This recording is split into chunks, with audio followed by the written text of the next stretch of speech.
Guys আজকে আমি যাচ্ছিলাম নরসিংদী, সাথে ট্রেনও যাচ্ছিল। কিছুদিন ধরে আমার এরকমই হচ্ছিল, গাজীপুর থেকে নরসিংদী আর নরসিংদী থেকে গাজীপুর বারবার আসা যাওয়া করতে হচ্ছিল। 8 সেমিস্টার শেষ না হওয়া পর্যন্ত মনে হয় আমার এখানে নরসিংদী আসা যাওয়া করতেই হবে।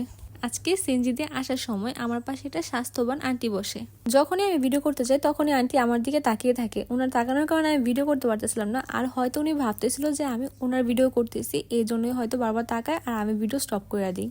সব যানবাহন থেকে আমার সিএনজি আর রিক্সা বেশি ভালো লাগে, এই জন্য আমি বাসে করে নরসিংদী যেতে পারি, কিন্তু আমি বাসে করে যাই না। আমি যাওয়ার সময় বেশিরভাগ সময় সিএনজিতে করে যাই। গাইস, আমি না টিকটক অ্যাকাউন্টও খুলছি আর ইনস্টাগ্রাম অ্যাকাউন্টও আছে আমার ইনস্টাগ্রাম আর টিকটক অ্যাকাউন্টের নাম সেমই, লাব্বু 100। তোমরা যারা ইউটিউব থেকে যাবে অবশ্যই কমেন্ট করো যে ইউটিউব থেকে আসছো, আমি অবশ্যই তোমাদের কমেন্টে রিপ্লাই করব। আমার একজন কিউট সাবস্ক্রাইবার কমেন্ট করেছে, আপু আপনি কি বাংলাদেশে থাকেন নাকি ইন্ডিয়াতে? আমি বাংলাদেশে থাকি।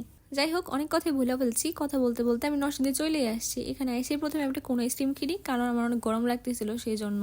আইসক্রিমের দাম এত বেশি বলার বাহিরে। তোমাদের জন্য ভিডিও করতে করতে এখন আমার প্রতিদিন আইসক্রিম খাওয়া হয়। এখন আমার আইসক্রিম খেতে খুবই ভালো লাগে। আগে এত বেশি আইসক্রিম খাইতাম না আমি। আইসক্রিম খাওয়া শেষ করে আমি একটা দোকানে চলে আসছি। সেখান থেকে আমি এক গ্লাস মাঠা নিই, কারণ হলো বাবা বলে সবসময় যখনই গরম লাগে বা মাথা ঘুরায় তখন একটু মাঠা খেলে নাকি ভালো। নরসিংদী আসলে আমি হুদাই অনেক জায়গায় ঘুরি কোনো কারণ ছাড়াই। এখানে আমি বাজারে আসছিলাম অযথাই। যাই হোক, এখানে এসে আমরা খাই, তারপর চলে যাই একদম ডিরেক্ট ইন্ডেক্সের সামনে। সেখানে গিয়ে আমি ভাইরাল চটপটিটা ট্রাই করি আবারও, কিন্তু এটা আগে অনেক ভালো ছিল। এখন তো মশলা দিয়ে পুরো ভরে ফেলছে আর প্রচুর পরিমাণে ঝাল ছিল, যা বলার বাহিরে। এটাকে এক প্রকারে আমার গলা জ্বলতেছিল। আগে এই চটপটির দাম ছিল মাত্র 30 টাকা, এখন 40 টাকা করছে, কিন্তু চটপটি কোনো কিছু বাড়ছে না। মানে সব পরিমাণ ঠিকই আছে, আগের মতোই আছে, দাম ঠিকই বাড়াই দিছে।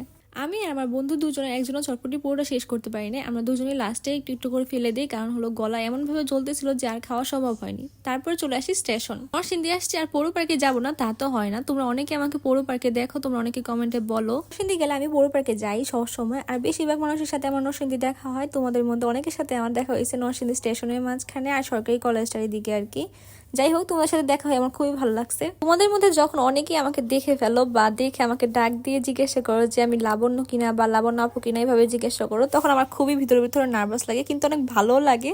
যাই হোক গাইস, তোমাদের সবাইকে অসংখ্য ধন্যবাদ। অবশ্যই আমার চ্যানেলটা সাবস্ক্রাইব করে রাখো। আর হ্যাঁ গাইস, এটা হচ্ছে আমার টিকটক অ্যাকাউন্ট। এটার মধ্যে এখন থেকে আমি রেগুলার ভিডিও আপলোড করবো। তোমরা চাইলে এটার মধ্যে আমাকে ফলো করতে পারো। আর বললামই তো, যারা যারা যাবা টিকটকে বা ইনস্টাগ্রামে অবশ্যই আমাকে কমেন্ট করবা। আর এটা হচ্ছে আমার ইনস্টাগ্রাম অ্যাকাউন্ট, এটার মধ্যে তোমরা ফলো করতে পারো। এই টিকটক আর ইনস্টাগ্রামে আমি ভিডিও আপলোড করবো ডেইলি, কিন্তু দুইটা দুই রকমের ভিডিও হবে, সব সময় মিল হবে না, একরকম হবে না আর কি। টিকটক আর ইনস্টাগ্রামে দুই রকম ভিডিও আপলোড করার কারণ হলো তোমাদের যাতে বোরিং না লাগে দেখে দেখে আমার ভিডিও, সেই জন্য এরকম করা আর কি। যাই হোক গাইস, টিকটক আর ইনস্টাগ্রামের কথা তো শেষ করলাম। এখন আসে আমার নিউ ইউটিউবের অ্যাকাউন্টের কথা, লাভস জার্নি। এটার মধ্যে আমি র্যাঙ্কিং ভিডিও আপলোড করবো। তোমরা যারা যারা র্যাঙ্কিং ভিডিও দেখতে চাও তারা অবশ্যই আমাকে এটার মধ্যে সাবস্ক্রাইব করে রাখতে পারো। আমি এই অ্যাকাউন্ট লাভস জার্নিতে সবসময় র্যাঙ্কিং ভিডিও আপলোড করবো।